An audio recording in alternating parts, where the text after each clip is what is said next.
Hello guys, bersama saya lagi dalam Alright Napa Channel. Gempak sahabat-sahabat semua. Hari ini seperti yang kita tahu beberapa hari sebelum penutup Dewan Rakyat bersidang minggu ini, Wan Saiful Wan Janawibawa sekali lagi memainkan fitnah yang sama, membuat tuduhan kepada dua ahli parlimen daripada Parti Bersatu, dari partinya sendiri. Kononnya mereka lah yang menjadi dalang untuk membawa atau menghasut beliau untuk menyokong, memberikan sokongan kepada Perdana Menteri ataupun kerajaan perpaduan hari ini. Namun sahabat semua, perkara itu telah dinafikan oleh dua ahli parlimen bersatu itu, iaitu Bukit Gantang dan juga Gua Musang. Dan hari ini kita dengar kenyataan terkini daripada ahli parlimen ahli parlimen, kalau saya tidak silap, dari mana Tanjung Karang, bukan Bukit Gantang Tanjung Karang dan juga Gua Musang Dan hari ini Tanjung Karang menafikan dan juga beliau akan membuat untuk merujuk kepada jawatan kuasa hak dan kebebasan parlimen berkaitan dengan tuduhan yang dilakukan ataupun dilemparkan oleh Wan Saiful Wan Janawibawa ini. Jadi sahabat semua, saya ingin membacakan kenyataan terkini daripada ahli parlimen Tanjung Karang dengan menyatakan bahawa isu sogokan MP Tanjung Karang rujuk Wan Saiful ke jawatan kuasa khas parlimen dan kebebasan. Jadi kita harap sahabat semua, ini adalah antara kali kedua, kali pertama tadi sebelum itu usul itu telah ditarik balik dan sebagai rakyat Malaysia kita agak kecewa apabila usul itu ditarik balik untuk menggantung Wan Saiful Wan Janawibawa ini kerana membuat fitnah, kerana membuat tuduhan tidak berasas kepada Perdana Menteri. Dan hari ini beliau sekali lagi mengulangi perkara ini.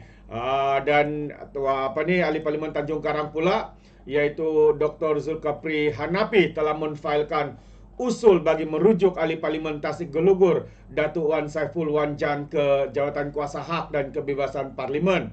Beliau berkata usul itu adalah berkaitan kenyataan Wan Saiful di parlimen semalam yang dianggap sangkaan jahat dan cuba mengelirukan Dewan dengan tuduhan terhadap dirinya sebagai ejen yang memujuk dan menyogok ahli parlimen Perikatan Nasional untuk menyokong kerajaan. Tambah lagi, kenyataan itu juga dilihat semata-mata untuk mengaibkan atau mengheret dalam agenda pribadi beliau bagi memburukkan imej saya selaku ahli parlimen Tanjung Karang yang juga menyokong kerajaan madani. Usul itu telah dihantar ke pejabat yang dipertua Dewan Rakyat pagi tadi bagi membolehkan saya membalas sangkaan jahat itu di Dewan Rakyat Isnin ini, kata beliau pada satu sidang media di pejabatnya hari ini. Zulkifli menyifatkan kenyataan Wan Saiful sebagai tidak bertanggungjawab dan beliau tidak dapat memberikan penjelasan semasa tuduhan dibuat kerana terpaksa pulang bagi menyambut kunjungan Sultan Selangor Sultan Sarafuddin Idris Shah ke Tanjung Karang. Oleh kerana saya tiada di Dewan Rakyat semasa kenyataan itu, maka saya akan bawa usul tersebut bagi membetulkan sangkaan jahat yang dibuat, katanya. Semalam Wan Saiful mendakwa Zulkifli dan ahli parlimen Gua Musang Muhammad Azizi Abu Naim bersama 3 lagi individu dikenali sebagai Hasan, Datuk Azman dan serta Datuk Rahim membuat kacau ganggu dalam usaha mempengaruhi kelakuan dan sokongan beliau kepada kerajaan. Jadi itu antara kenyataan terkini sahabat-sahabat semua dinyatakan oleh ahli parlimen Tanjung Karang ini. Jadi kalau dilihat sahabat semua, siapa yang anda boleh percaya? Mungkin anda boleh berikan sedikit komen.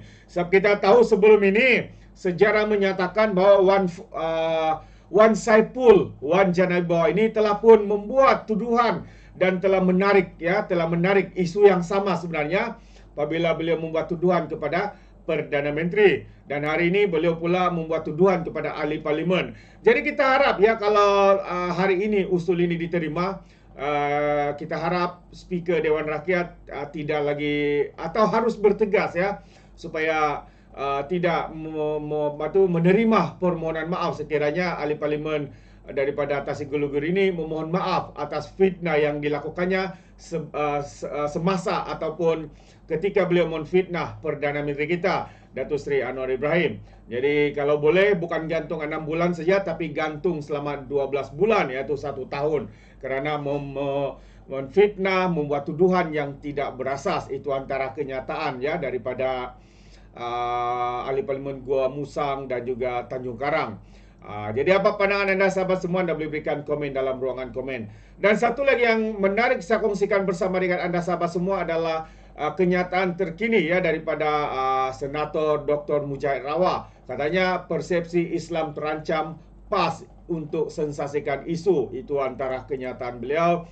Jadi menarik ya untuk saya kongsikan apakah intipati kenyataan daripada timbalan Presiden Parti Amanah Negara ini, Datuk Seri Dr. Mujahid Yusof Rawah, menyifatkan persepsi Islam terancam yang dimainkan PAS hanyalah sekadar untuk sensasi katanya. Gambaran tentang Islam terancam sebenarnya berlaku di setiap tampuk pemerintahan suatu parti politik itu. Pemerintahan Barisan Nasional, pemerintahan Perikatan Nasional, pemerintahan sekarang dan siapapun nanti jadi kerajaan, itulah masalah persepsi Islam terancam yang akan ditimbulkan. Katanya cuma kita pelik bila kita kaji mai mana punca dia, rupanya mai daripada PAS itu punca dia persepsi Islam terancam. Zaman BN masa itu PAS juga yang memainkan isu agama. Walaupun saya tenggelam dengan isu tersebut, tapi saya lebih bermatlamat. Contohnya dalam parlimen apabila berbahas kita ada objektif, kita tak main isu-isu yang emosi. Katanya dalam rancangan bual bicara menerusi platform UMNO online. Menurut Mujahid lagi, apabila PAS menjadi kerajaan, PAS masih dilihat memainkan isu yang sama. Lepas tu bila UMNO bersama dengan kerajaan perpaduan hari ini, PAS juga yang memainkan isu agama. Tak apa, perkara itu bagi saya bukan satu isu yang boleh dikategorikan sebagai Islam terancam, tapi ia lebih kepada mensensasikan, ujar beliau yang juga bekas Menteri Agama. Dan sewaktu kita ingat sahabat semua, sewaktu YB Mujahid ini menjadi Menteri Agama, beliau pernah difitnah, dituduh oleh pimpinan pemimpin PAS ya, yang kononnya Dr. Mujahid ini menjual ya isu tabung haji kepada orang bukan Islam. Tetapi jelas sahabat semua bahwa semua itu adalah fitnah dan sudah terjawab di mahkamah bahwa individu yang menfitnah itu telah pun diarahkan untuk membayar ganti rugi, membayar saman terhadap YB Mujahid yang menjadi mangsa penipuan, mangsa berita palsu dan juga mangsa fitnah daripada pemimpin-pemimpin PAS.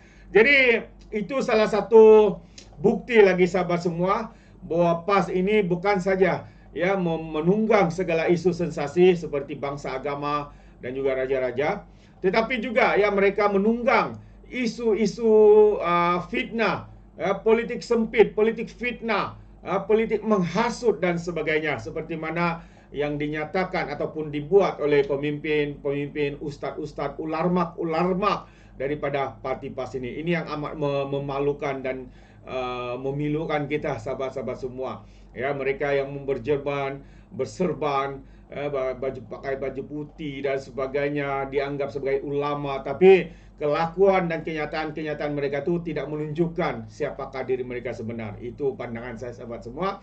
Bagaimana pula dengan anda? Anda boleh berikan komen atau pandangan di dalam ruangan komen. Jadi terima kasih. Izinkan saya untuk mengundurkan diri dan seperti biasa peribahasa mengatakan tapak pun kangkap 2 tahun keinginan. Dalam bahasa Melayunya tepuk dada tanya selera. Sekian saja daripada Orang Dapat Channel. Saya kita berjumpa lagi. Bye bye.